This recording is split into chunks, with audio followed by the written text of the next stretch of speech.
Hi, today's topic is Spirogyra.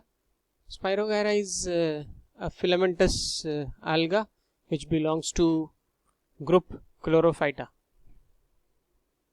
It can be systematically classified as division Chlorophyta, class Chlorophyceae, order Zygnematales, family Zygnemataceae, genus Spirogyra. Students, we are following classification suggested by G.M. Smith. That is why we are actually following this particular classification. Please keep that in mind whenever you are referring about the systematic position. It may be different in some different books, so do not get confused. Since we are following G.M. Smith's classification, we are following this particular classification. Next, Spirogyra occurs generally. It is a freshwater alga and found all over the world, mainly found in ponds, pools, and ditches. Prefers still water or stagnant water rather. Filaments form free floating masses. It is not anchored on the substratum. It is not having any anchorage appendage like hold fast or something like that. So it is free floating, and filaments are end to end. The cells are placed end to end with actually no growing tip or anterior or posterior part of the filament. All cells are equal. So this is actual in nature how the Spirogyra looks like. This is yet another picture of Spirogyra in natural habitat.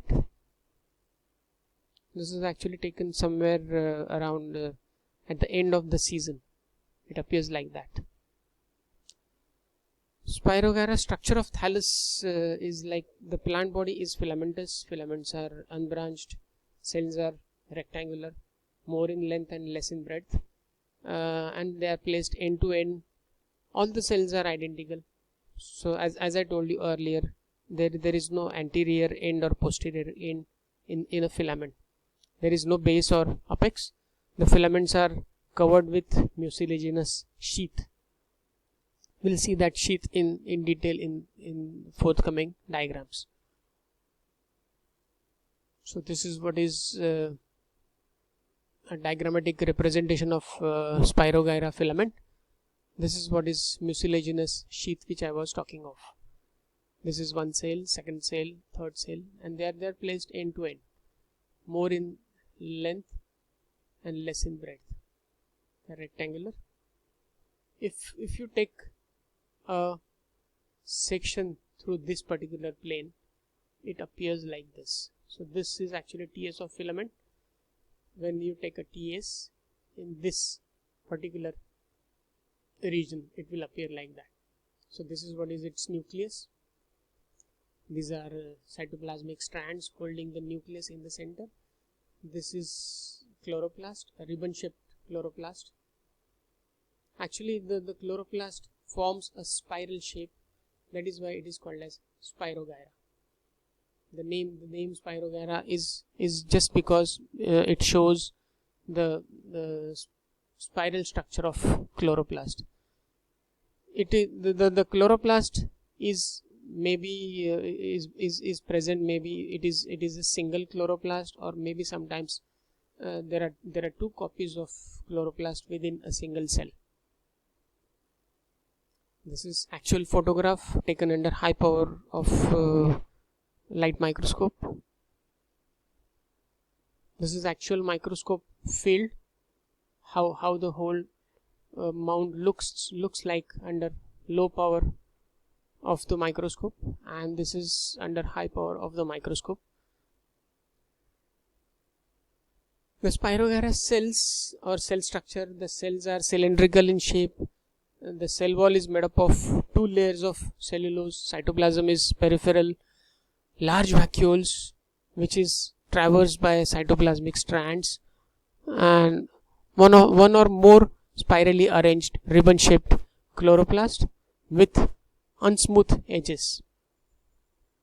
So this is what, and this is how actually a single cell looks like. Chloroplast. This is single nucleus held by cytoplasmic strands, and there are number of big vacuoles present in the cell. This is a single cell enlargement of this particular cell. Spirogyra cell, each chloroplast is studded with several pyrenoids. Actually, we will go to previous slide. These dots actually will go still backward. Here, these dots are referred as pyrenoids. These are actually pyrenoids, black dots on this chloroplast. And as I told you, the edge is not smooth, it is wavy, and it is spirally arranged.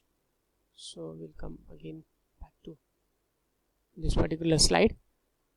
Pyrenoids are the bodies for reserved food material. Actually, the food material what is synthesized within a filament is stored in pyrenoids.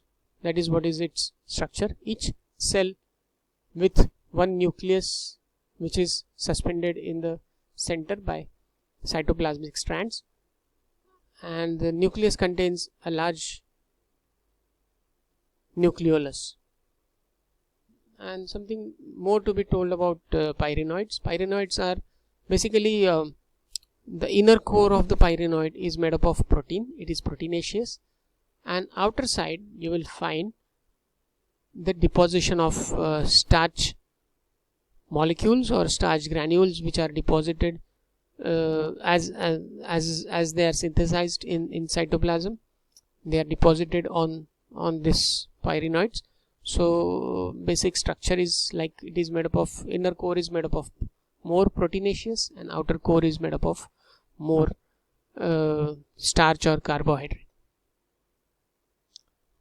The Spirogyra growth is not restricted to any specific reason. As I told you, there is no anterior or posterior end, so there is no growing point or growth point. So any of the cell is capable of division, and it can add up a cell in a filament from any of the cell. Say if this cell wants to divide, it will start dividing. First its chloroplast is divided into 2 copies, nucleus is divided into 2 copies, and slowly they are transferred to the elongating cell. This cell is actually getting elongated, and which is actually sending a constriction, or inner wall is showing you the constriction, which will actually combine together and will form 2 different compartments. Each compartment will now serve as a new cell. Hence growth is diffused. You cannot actually judge from where it is going to grow. You cannot tell that. So growth is diffused in case of Spirogyra. It's a primitive kind of chlorophyte amoeba or chlorophyte or green alga, which shows very primitive characteristics as compared to the higher algae which are seen in this particular group. Spirogyra reproduction is by either sexual means or by vegetative way. There is no asexual mode of reproduction present in Spirogyra. We'll be seeing this particular topic in our next part of this particular chapter, Spirogyra. Thank you so much for patient listening. We'll see this in next lecture.